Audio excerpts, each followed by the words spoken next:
সাধারণত আমরা জানি হিল স্টেশন বা পাহাড়ি অঞ্চলেই এই কমলালেবু চাষ ভালো হয়, কিন্তু এই অসম্ভবকে সম্ভব করেছেন অশোকনগরের সেনডাঙ্গা বাসিন্দা সুধীর নার্সারির নারায়ণ মণ্ডল। সুধীর নার্সারি যে নার্সারি আছে সেই সুধীর বাবুর ছেলে। সোশ্যাল মিডিয়ার থেকেই খবরটি জানতে পেরে বা ভিডিও দেখে তবেই আমরা গেছিলাম বাই রোডে। আর ওই কলকাতা বারাসাত ওই কল্যাণী এক্সপ্রেস হয়ে ধরে যাচ্ছিলাম। ওখানে আপনারা হরিণঘাটা পার করে কিছুটা আমাদের বাড়ি ব্যান্ডেল থেকে 37 কিলোমিটারের মতো রাস্তা, বেশিক্ষণ সময় লাগেনি, 1 ঘন্টা 10 মিনিটের মতন। তো এসে পৌঁছে গেছি অশোকনগর সেনডাঙ্গা। এই যে দেখুন এখানে এই সাইনবোর্ডে ওনার ফোন নাম্বারও আছে, আমি আলাদা করে দিয়েও দেবো। তো আমরা যেখানে পৌঁছেছি এটা হচ্ছে ওনার নার্সারি, সুধীর বাবুর নার্সারি। নার্সারিতে উনি নানান রকমের এই যে দেখুন ফল ফুল এই সমস্ত কিছু গাছ আছে।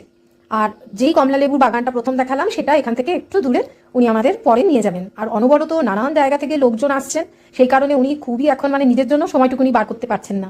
তো আমরা যাবো এমন সময় আরও কিছু মানুষ এলেন, তো ওরা একটু নার্সারিটা দেখে নিচ্ছে। স্টেশন থেকে এলে, এই স্টেশন হচ্ছে শিয়ালদা দিক দিয়ে এলে আপনি হাবড়া যাবার ট্রেন করে আর কি অশোকনগর রোডে নামবেন, নেমে একটুখানি আর কি এই নার্সারিটা। তো ওরা এসেছে, ওদেরকেও একটুখানি ভেতরে নার্সারিটা আমরা ঘুরে ঘুরে ওদের সাথে দেখে নিয়ে তারপরে সেই ভাইরাল কমলালেবুর বাগানটা আমরা দেখতে যাব। নার্সারিতেও নানান রকমের কমলালেবুর চাষ করেছেন উনি, আর দেখতে এত ভালো লাগছে। আমরা তো বাইরে হিল স্টেশনে, বিশেষ করে দার্জিলিং নাগপুর এইসব জায়গাতেই কমলালেবু হয় জানি, কিন্তু এই সমতলেও যে এই অসম্ভবকে সম্ভব করা যায় সেটা উনি করে দেখেছেন। তো ওনার সাথে আমরা যাচ্ছি এই নার্সারি থেকে একটু দূরেই কমলালেবুর বাগানে। যাওয়ার পথেই কি সুন্দর একটা পুরনো আর কি বাড়ি দেখলাম, দেখে আমার বেশ ভালো লাগলো। আর গ্রাম্য দৃশ্য উপভোগ করতে করতে, ওনার সাথে নানান গল্প করতে করতে আমরা ওনার কমলালেবুর বাগানে এসে পৌঁছেছি।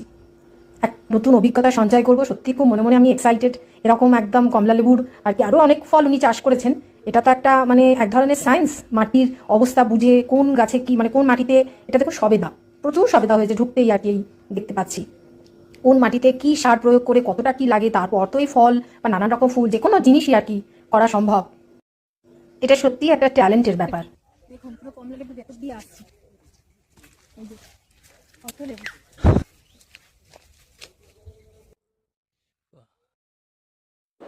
ওই দাদা গাছ থেকে পেরে ওনার নিজের হাতে, এগুলো কিন্তু আপনারা দেখতে গেলে কখনোই হাত দেবেন না, উনি নিজেই আমাদের গাছ থেকে পেরে ওনার হাতে লাগানো এই বাগানের কমলালেবু খেতে দিলেন। হয়তো ভীষণ রকম মিষ্টি না, তবে মিষ্টি।